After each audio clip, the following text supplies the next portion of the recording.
مكتب المستشار ايمن محفوظ. اكيد يعني كلنا تابعنا خلال الاونه الماضيه بلاغ مقدم ضد البلوجر سوزي الاردنيه، وتابعنا يعني مجمل الاحداث واخر قرار او اخر فرمان صادر ضد البلوجر سوزي الاردنيه. هنا صاحب اول بلاغ وبيفتخر بذاته، طلع وقال يعني في اكتر من منصه اعلاميه وصحفيه وعدد كبير من التصريحات: انا اللي سجنت سوزي وافتخر. وده طبعا كان بلاغ مقدم، والنتيجه يعني حبس عامين وغرامه غرامه وكفاله. لمزيد من التفاصيل يعني احنا حاليا مستمرين مع المستشار ايمن محفوظ. انا برحب بيك في لايف جديد، ورينا اخر مقدم ومصير سوزي هيكون ايه. اولا انا عمري ما قلت انا حبست سوزي الاردنيه، انا بعترض على الكلام ده. كنت دايما برحب بيك، بس انا لازم قبل ما اتكلم اقول انا يعني عمري احنا بنقول ان كان في تصريحات سابقه ما حبست سوزي الاردنيه ولا حتى القاضي اللي اصدر القرار ان هو حبس سوزي الاردنيه. اللي حبس سوزي الاردنيه هو مخالفتها للقانون، واحنا كلنا شبكه واحده بنتعاون. المواطن او القانوني مع جهات انفاذ القانون بنتعاون على تطبيق القانون وعلى ان احنا نردع المخالف ونحاول اصلاح الشخص اللي بيخالف القانون. محدش يقدر يحبس سوزي الاردنيه ولا حد حبس سوزي الاردنيه. انا بتكلم يا سياده المستشار من منطلق انك اول ما تقدم ببلاغ ضد البلوجر سوزي على هامش فيديو قديم كان بينها وبين الوالد. لا قديم دي بقى حضرتك انت اللي بتقول قديم، لا ده مجرد ما طلع هذا الفيديو. طب ورينا انت الجديد، ورينا الجديد. لا ما هو الفيديو ما كانش قديم وقت تقديم البلاغ. وقت تقديم البلاغ كان فات على الفيديو ده يوم او يومين، قدمنا لها النصح وقلنا كده غلط، وانتوا سواء كنتوا بتعملوا ده بحسن نيه او غير حسن نيه.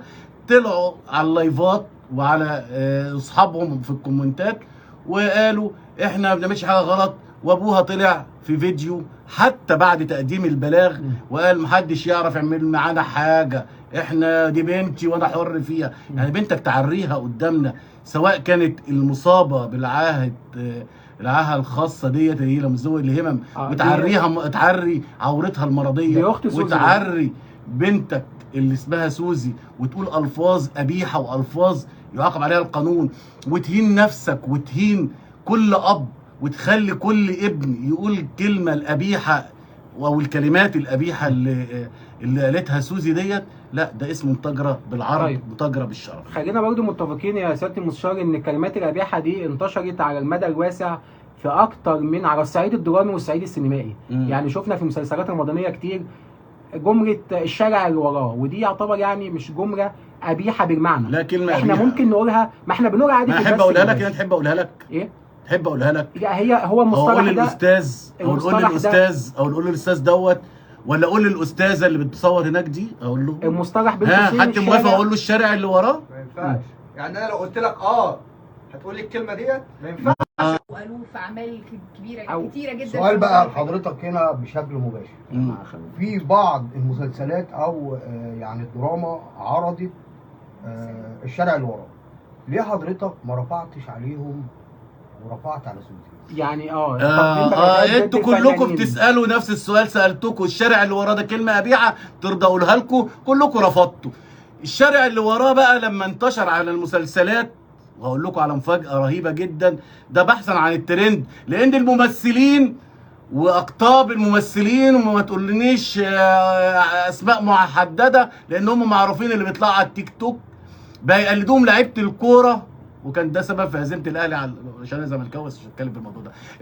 ابتدوا يقلدوا البلوجرات، بقى السفاله اللي على المستنقع اللي اسمه التيك توك بقى يقلدوهم الممثلين وصفوه المجتمع. مين اللي قال لك يا استاذ ولا انت حضرتك ان انا ما بهاجمش الفنانين؟ يعني مش هقول لك احنا يا سياده المستشار احنا بنتكلم على اجراء قانوني، اجراء قانوني متخذ ضد فنان كبير معروف زي كده. يعني بلغه الجمهور خلينا نتكلم بلغه العامه، بلوجر غلبانه ساكنه في المطريه. وانما سوزي عشان ضعيفه. انتوا قلتوا الممثلين، والبعض هنا بيقول ان حضرتك معتمد على اثاره الجدل من اجل ركوب الترند. تقول لهم ايه؟ طيب بالنسبه للممثلين هنقول لكم بس مثالين بس ماشي، والباقي بقى الممثلين اللي انتوا شايفينهم دول او 3 حتى، يعني مثلا شوفوا مع احمد ومشاكلها على التيك توك انا اتصرفت فيها تصرف قانوني ازاي وهي قالت ايه. شوفوا الاخ محمد رمضان نمبر 0 عملت معاه ايه، حرب طويله.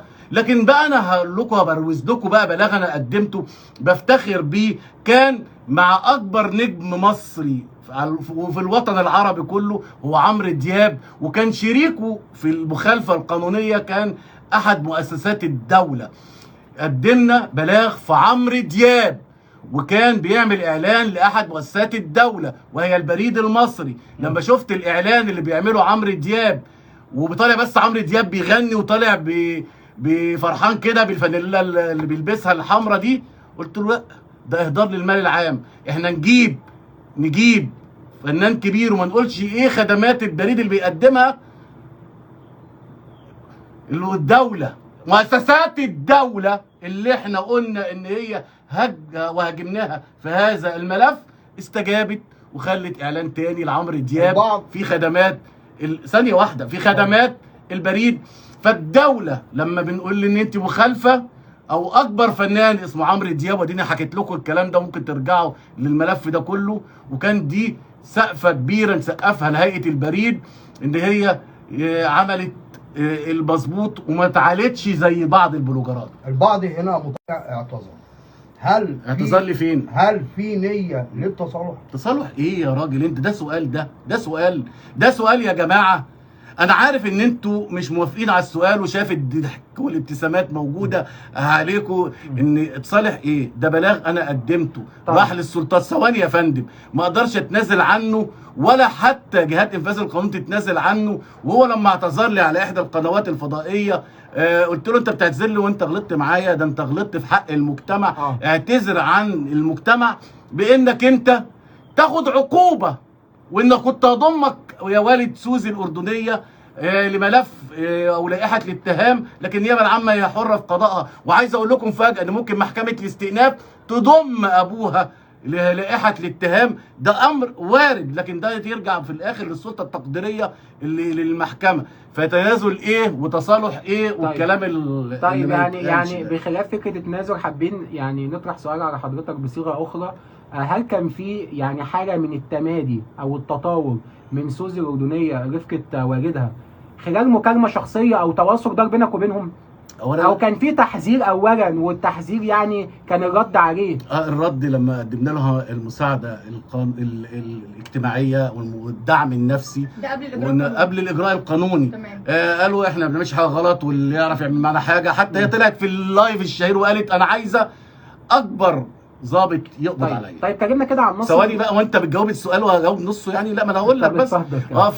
فقالت تحدد، حتى مش مقدم البلاغ ده حدد الحكومه، وبعد ما قدمنا البلاغ قال لك بنتي اعمل فيها اللي انا عايزه. لا بنتك ما تعملش اللي انت عايزه، بنتك مش ملكك لوحدك، بنتك دي ملك المجتمع كله.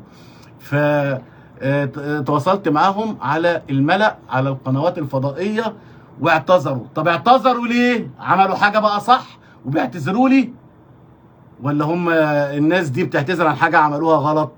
فانتوا قلتوا يبقى مش مقبول التصرف ده، تصرف هد المجتمع بقى منتشر دمر الاسره المصريه، وفي نفس الوقت تحدوا مؤسسات الدوله، ثم بعد كده اعتذروا عن حاجه اكيد عملوها غلط. بمعنى ايه يا سياده المستشار تحدوا مؤسسات الدوله؟ يعني حابين بس نفهم المصطلح ده بشكل اكبر من كده.